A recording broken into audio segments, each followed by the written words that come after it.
If you don't have a seat at the table, you're probably on the menu. If you don't fight, you can't win. It's a simple idea. We all do better when we work together and invest in our future. People feel like the system is rigged against them.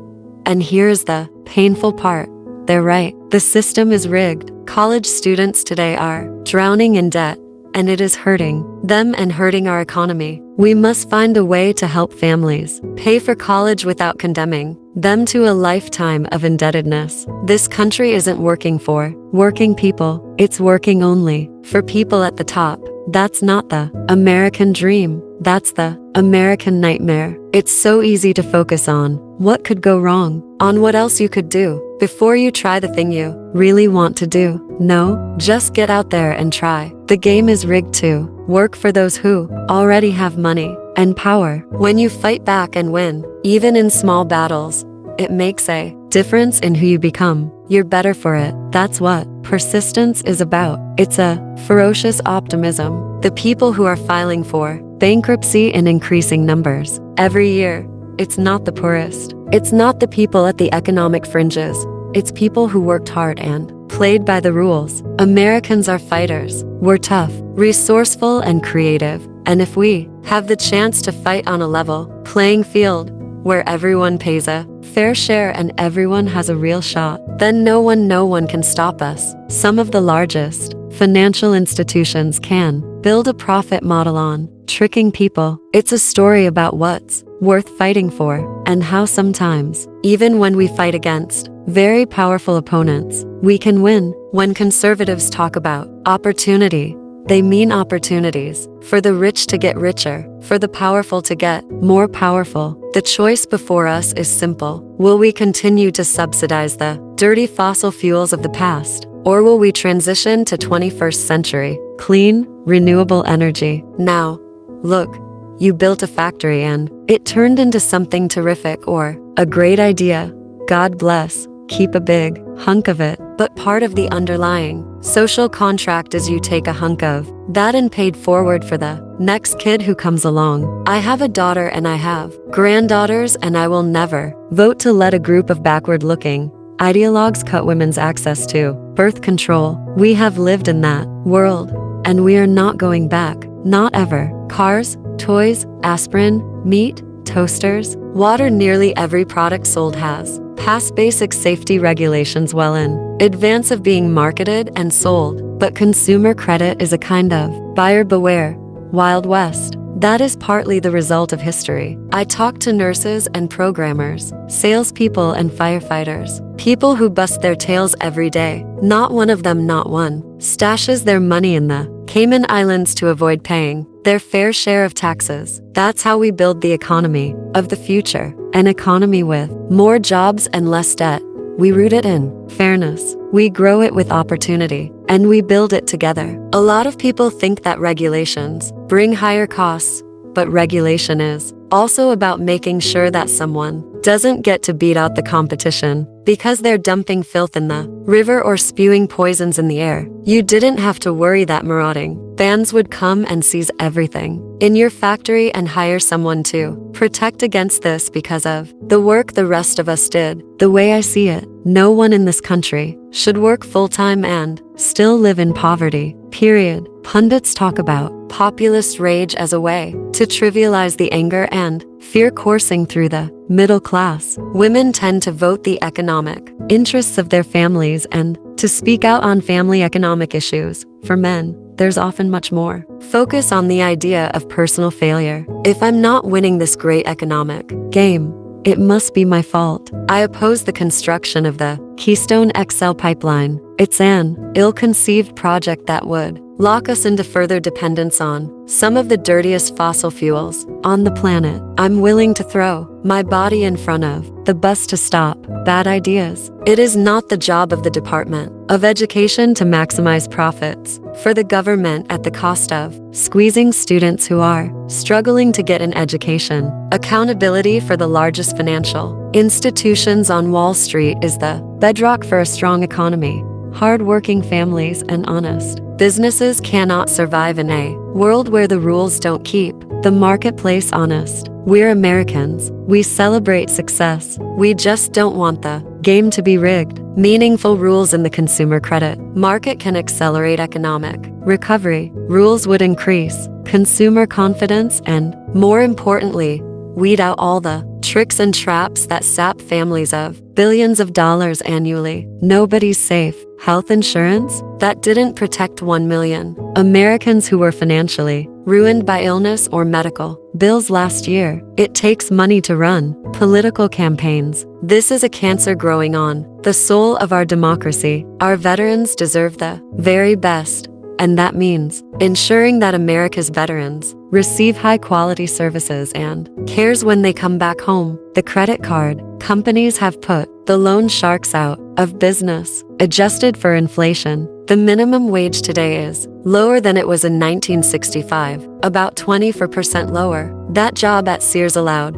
my mother to eke out a Congress must go further to protect the right to privacy, to end the NSA's dragnet surveillance of ordinary Americans, to make the intelligence community more transparent and accountable. Medical problems, job losses, and family breakups had laid these families low. Most had hung on and tried to repay long past any reasonable chance of doing so. As I saw it, the families in bankruptcy were mostly good people caught in a bad situation. If there had been a financial product safety commission in place 10 years ago, the current financial crisis would have been averted. I hear all this, well, this is class warfare. This is whatever. No, there is nobody in this country who got rich on his own. Nobody. Part of my job is to make sense of all that I hear and to retell it in a forceful way so that the decision makers at Treasury can hear it. At least that's how I see it. Our number one responsibility is to protect Americans from terrorism. That's our job. So being tough on terrorism is enormously important. We need to remind politicians they don't work for the big banks. They work for us. I want to be blunt. We should not be fighting about equal pay for equal work and access to birth control in 2012. These issues were resolved years ago until the Republicans brought them back. Middle-class America is acutely aware of how bad this economy is, and it is going to demand changes. I don't think politicians can afford to be complacent. Like a lot of you, I grew up in a family on the ragged edges of the middle class. My daddy sold carpeting and ended up as a maintenance man after he had a heart attack. My mom worked the phones at Sears so we could hang on to our house. America could do a lot with the money taxpayers spend to keep afloat people who are working full-time but whose employers don't pay a living wage. Families are going broke because they buy too much stuff. Of course, not every kid has the same risk of becoming a victim. A large number of those gun deaths occur in poor neighborhoods. Adjusted for inflation,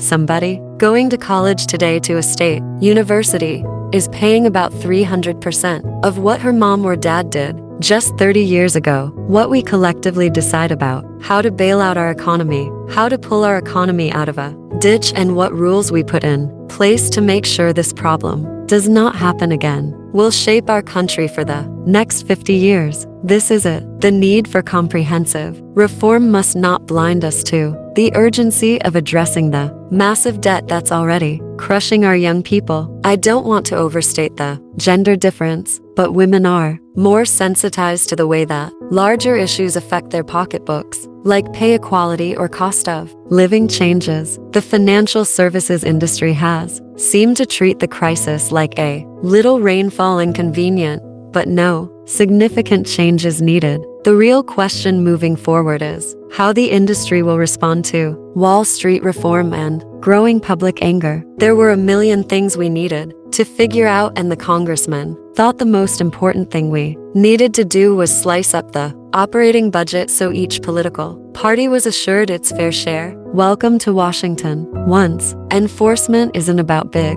government or small government. It's about whether government works and who it works for. We should be talking about expanding Social Security benefits, not cutting them. It is critical that the American people and not just their financial institutions, be represented at the negotiating table. Whether the future looks scary or bright, plans are hopes made practical. They reassure people that there's a roadmap that will take them to a better place, and they give people a reason to join in the effort to get there. I loved my mother. I wanted her to smile, to believe that I was doing the right thing, but that wasn't going to happen. So I ducked my head and kept on going. What happened is an economic boa constrictor that is squeezing working families so hard they can't breathe. This shouldn't be a my party or party exercise. We should work together with one nonpartisan staff. America's middle class is under attack. Worse, it's not under attack by some unstoppable force of nature. It's in trouble because the game is deliberately rigged.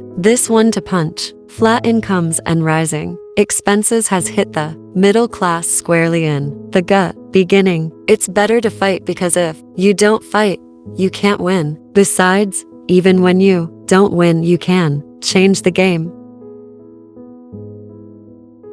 Elizabeth Warren, born June 22, 1949, was born Elizabeth in Harrington, Oklahoma City. She is the fourth child of Pauline Louise Reed, 191-1995, a homemaker, and Donald Jones Herring, 191-11997, a U.S. Army flight instructor during World War II, both of whom were members of the evangelical branch of the Protestant Methodist Church. Elizabeth Warren is an American politician and former law professor who is the senior United States Senator from Massachusetts, serving since 2013. A member of the Democratic Party and regarded as a progressive, Warren has focused on consumer protection, equitable economic opportunity, and the social safety net while in the Senate. Warren was a candidate in the 2020 Democratic Party presidential primaries, ultimately finishing third. Warren is a graduate of the University of Houston and Rutgers Law School, and has taught law at several universities, including the University of Houston, the University of Texas at Austin, the University of Pennsylvania, and Harvard University. She was one of the most influential professors in commercial and bankruptcy law before beginning her political career. Warren has written 12 books and more than 100 articles. Warren's first foray into public policy began in 1995 when she worked to oppose what eventually became a 2005 act restricting bankruptcy access for individuals. She served as chair of the Congressional Oversight Panel of the Troubled Asset Relief Program and proposed and established the Consumer Financial Protection Bureau, for which she served as the first special advisor under President Barack Obama. In 2012, Warren defeated incumbent Republican Scott Brown and became the first female U.S. Senator from Massachusetts. She won re-election by a wide margin in 2018, defeating Republican nominee Jeff Deal. On February 9, 2019, Warren announced her candidacy in the 2020 United States presidential election. She withdrew from the race on March 5, 2020, after Super Tuesday,